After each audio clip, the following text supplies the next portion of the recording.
Ang kapulisan sa Cagayan de Oro nagtan-aw karon sa anggulo nga posibleng grupo sa Martillo Gang ang nagpaluyo sa pagpangawat sa kapin 2 million pesos nga balor sa alahas sa SM City Mall sa syudad.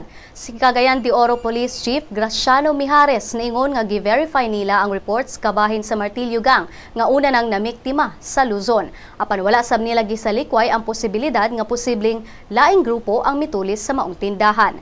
Nipagawas na sab ang mga otoridad og artist sketch sa usa sa mga sospek nga gibanabanang nag-edad og 30 ngadto sa 35 anyos ug dunay 5'5" nga gitas-on.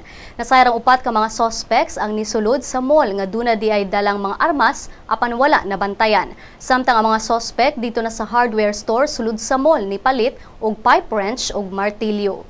Taliwa sa maong insidente ni pasalig ang gobyerno sa syudad nga nagpabiling malinawon ang Cagayan de Oro ilabi na sa pag-abot sa Cagayan Festival.